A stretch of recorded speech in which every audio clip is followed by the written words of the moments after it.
네, 첫 번째 모델링의 단계에 대해서 저와 함께 살펴볼게요. 인지적 도제 이론에서 모델링 정말 중요하죠. 왜 중요하냐?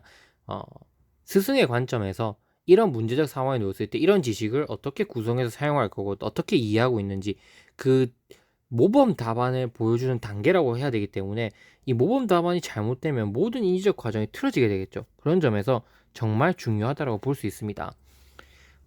이 모델링은 교수자가 직접적으로 혹은 컴퓨터와 같은 매체를 활용해서 실제 수행 상황과 유사한 상황에서 시범과 설명을 통해서 과제를 수행하는 과정을 보여주고 학습자는 그것을 관찰하는 것이다. 그래서 일단 나라면 모범자의 관점에서 봤을 때 어떻게 이 학습을 해결해 나갈 것이냐, 그걸 모범 답안을 보여준다는 거죠. 특히 추론의 과정이나 의사결정의 과정이 어떻게 드러나는지 보여줌으로써 학습자에게 기회를 제공한다. 그럼 추론의 과정이나 의사결정의 과정이 잘 드러나도록 보여주는 가장 대표적인 예시가 뭔지 제가 말씀드려보자면 바로 프로토콜. 자신의 머릿속에서 드는 생각을 그대로 전사해서 그 과정, 머릿속에 일어나는 생각을 아이들에게 바로바로 말해주는 거죠. 설명하는 것도 좋긴 한데 설명보다는 있는 그대로의 어떤 날 것의 사실을 보여주려고 한다면 그냥 자신이 들었던 생각 자체를 말로 표현한다거나 아니면 그것을 타이핑해서 정리해서 보여주는 그런 방식을 취하는 게 좋다라고 볼 수 있습니다. 교수자의 시범과 그리고 학습자의 관찰로 학습자가 학습 과제에 대해서 인지적 틀을 구성합니다. 내가 이걸 보면서 저 지식은 저렇게 사용하면 좋겠는데 저건 저런 방식으로 이해하면 되겠구나 하고 머릿속에 일정 부분 틀을 만들어 나간다는 거죠. 학습자가 과제를 수행하는 데 필요한 과정을 관찰하거나 개념적 모델을 세울 수 있도록 교수자가 조력해야 되는 게 중요합니다. 이에 교수자는 풀어야 할 과제의 전 과정을 시행해 줌으로써 학습자에게 그가 배워야 할 문제에 대한 전반적인 개념의 틀을 제공해 주는 존재가 된다. 그래서 모델링의 핵심 키워드를 쓰라고 한다면 개념적 틀을 제공해 주는 조력자 역할을 하는 게 바로 교수자가 꼭 필요한 어떤 방법이다. 꼭 교수자가 해야 될 필요한 역할이다. 이렇게 볼 수 있습니다.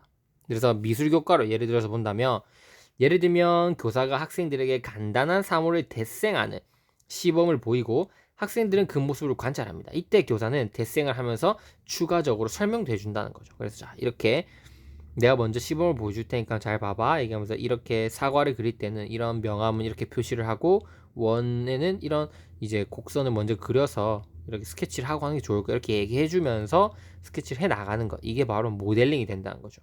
그리고 또 예를 들면 내가 이 사과를 봤을 때 어떤 생각을 했는지 너희들한테 그대로 들려줄게. 사과가 이렇게 돼 있네, 빛을 받는 각도는 이 정도이구나 하면서 사고 과정을 그대로 아이들한테 얘기해 줄 수도 있는 거죠. 그래서 이런 방식을 통해서 아이들로 하여금 핵심 포인트는 뭐다? 개념적 틀을 만든다. 누구에게? 학생에게 그렇게 만들 수 있도록 교사가 도와주는 역할을 하는 게 모델링의 핵심 포인트다. 이렇게 정리할 수 있습니다.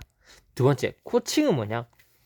코칭은 학습자의 동기를 유발하거나 혹은 잘못된 학습을 수정해주고 학습자로 하여금 자신의 학습 과정에 대해 성찰하도록 유도하고 올바른 방향으로 이끌어 나가는 것이다. 한마디로 코칭은 뭔가 비계 제공과 약간 다른 점은 뭐냐면, 비계 설정이라고 하는 거는 학습자가 하려는 것보다 더 어려운 것을 할 때 발판을 제공해 주는 느낌이에요. 뭔가 힌트를 제공해 주거나 단서를 제공해 주는 느낌이 커요. 근데 코칭은 뭐냐면 그런 것보다도 전반적인 관점에서 동기를 또 유발하거나 아니 학습을 했는데 오류의 과정을 잘못 시행했어요. 그러면 그걸 바로 잡아주는 거죠. 그렇게 가는 건 잘못된 거야. 잘못된 거니까 다시 한번 시도해봐. 이렇게 얘기해 준 거죠. 발판을 제공해 준다기보다는 오류가 이렇게 있으니까 다시 한번 이렇게 해보는 건 어떻겠니?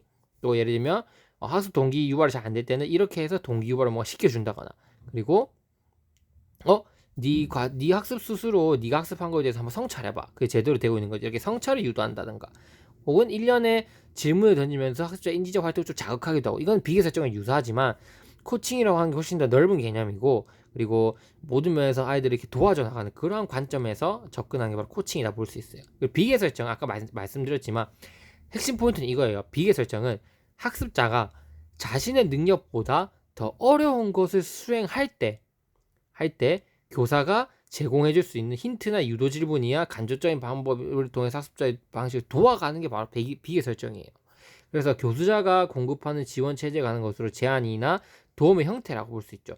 교수자가 인지적 측면에서 적절한 발판이 되어줘서 학습자가 아이디어를 형성하는데 특정한 전략을 제시한다. 그래서 잘 어려운 것도 해내지 못할 때, 그래서 힌트나 단서를 제공하는 걸 비교 제공. 코칭은 그 외에 동기 유발이라든지 아니면 잘못된 학습을 바로잡아 나간다든지 아니면 성찰을 유도한다든지 이런 과정을 거쳐서 뭔가 하나하나 케어해주는 그러한 방식을 추구하는 하는 역할이 바로 코칭이다라고 약간 구별해서 적어주시면 좋을 것 같습니다.